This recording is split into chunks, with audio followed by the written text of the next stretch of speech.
us about the extent of Buddha's hamstring. Yeah, he's going to miss some time, but he'll be back. So put him on IR today, but he'll get ready to go here pretty soon and be ready to roll. Did you say if he tore the hamstring? He did not. You said in the beginning of in the training camp, you said that Buddha's one of those guys that you circle on tape saying, who is that guy? Who on your defense right now you think could take that place? Yeah, all of them. We all got to rally around. You're never going to, replace a Buddha Baker, but we got guys that we feel comfortable getting the job done, playing winning football for us. So, everyone's just got to do their job, and we'll be okay. Change at all towards yesterday's game after watching the tape? No, I feel like, kind of what I said, tale of two halves, and we got to coach and play better. In the second half, we had a lead, and we lost the lead and didn't do enough to win the game. All three phases goes into that, and complementary football goes into that.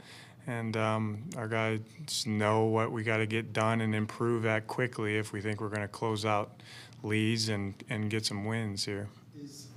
Is finishing a thing, or is it just a continuation of good football? Continuation of good football, Darren. You know what I mean? That's, the momentum here and there. I don't really buy into all that. I buy into execution and coaching and playing well. And that's what we got to do better for 4 quarters, because we've shown that we can do it for a period of time. We just got to make sure we do it for 60 minutes. Why is it so hard, not just the last 2 weeks, just in general, to play 4 good quarters of football and be able to do it? They got to say too, that's what I always kind of say. Like they're paid as we are, So they made some plays that we didn't make, truthfully, and so we got to clean up some things, and it starts with the coaches first, and make sure our guys are detailed out and understand exactly what we're trying to get out of everything that we're trying to do, and coach and play a little bit better.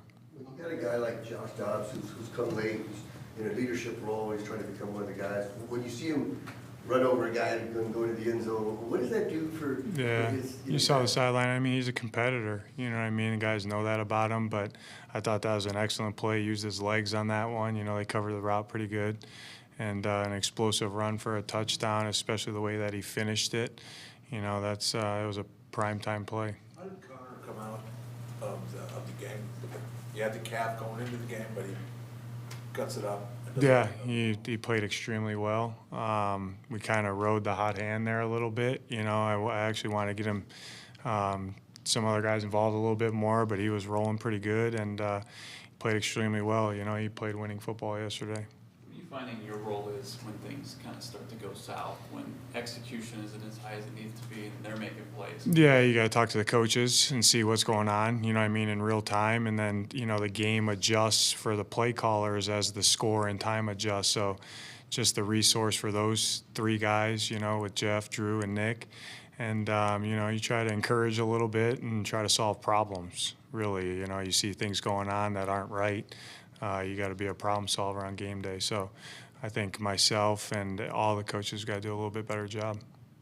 Carlos going out relatively early, how much of an impact do you think it had in terms of maybe playing some guys more than they normally would in the rotation? That's a good question. We had 5 up yesterday, and he went out pretty early, so now you only got 4 up, and we played 3 of those guys a lot of times. So, their play counts were a little high for my liking, but that's the hand that you were dealt with him getting hurt. But I thought those guys battled. They played hard. Banks and Stills, that was their first game to be up and playing. I thought they did a pretty good job. Led played well, but yeah, that hurts the depth when guys start getting injured, Watkins' situation for the timeline. We're evaluating right now. He's got an arm nicking a bicep there.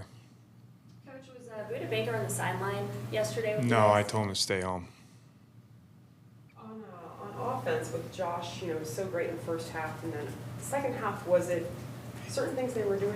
What were they doing on defense to kind of take some of that away? Yeah, I think that, they tightened up a little bit. They changed a couple coverage structures, but, I'm sure if you talk to Josh, he wants a couple plays back. We had the one good drive that we responded real well, got the 2-point conversion.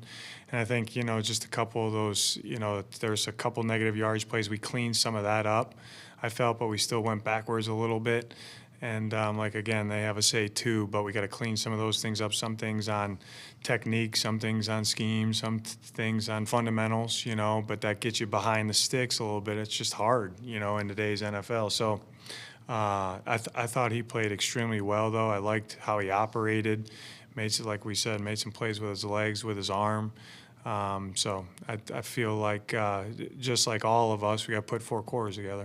There was some loud opposing fan noise there yesterday. Did 4 false starts in the second half, do you attribute that to the opposing? No, I mean, our guys know you got to be able to coach and play in any environment, so we got to operate. You didn't deal with that in Philly at all, I'm taking, Yeah, but I know, is that something you might have to start taking into account? No, we prep our guys with the environment, and we got to execute. How's Gardeck? Good, good. As far as I just, late in the game, I saw him on the bench, it looked like maybe. yeah, he's okay. Michael Wilson had half the snaps he did from week 1. Is there a reason for that, or is that just? I think just a little bit of game plan, you know what I mean, how he decided to attack him, but he played extremely well, had the one big third down, you know. He blocked extremely well, so he'll be a part of what we do. Despite how the games ended, is there any part of you that's pleased with what kind of jump the offense took from week 1 to week 2? Yeah, I mean, we scored 20 points and a half, you know what I mean? We scored 28 points. That's a winning performance, in my opinion. So we got to do enough on the other 2 phases to win the game there. But, yeah, I thought that the jump was evident. We generated some explosives. We ran the ball pretty good. Got out of some holes. When we got knocked back a couple times, we got out of those. That was encouraging to see. And, you know, we'll try to put together a good plan, do the same thing. But I thought they played well. You looked like Marco was kind of upset at the end of the game. Looked like he was talking with you and Nick about something, just how the game was going, or? Yeah, he was probably wanting some plays back, you know what I mean? So it's just like all our guys, they're prideful guys and they want to play well and help the team win. And that was just, hey, you got to play the next play. That's over with. And then, you know, on to the next one. So he gave up some plays. I'm sure he wants back, but he's one of our better players and he's got to play that way and he will. Do you see Andre Zachary getting a bigger role with Buda out? Yeah, I thought Andre stepped up and played well. Had a couple tackles, a couple PBUs. You know, he's as smart as they come. That's why he's here. Yeah, we'll continue to evaluate who we think is the best people to put out there in different packages, things like that. But on pretty short notice there with Buda getting hurt on Friday, came in and played extremely well.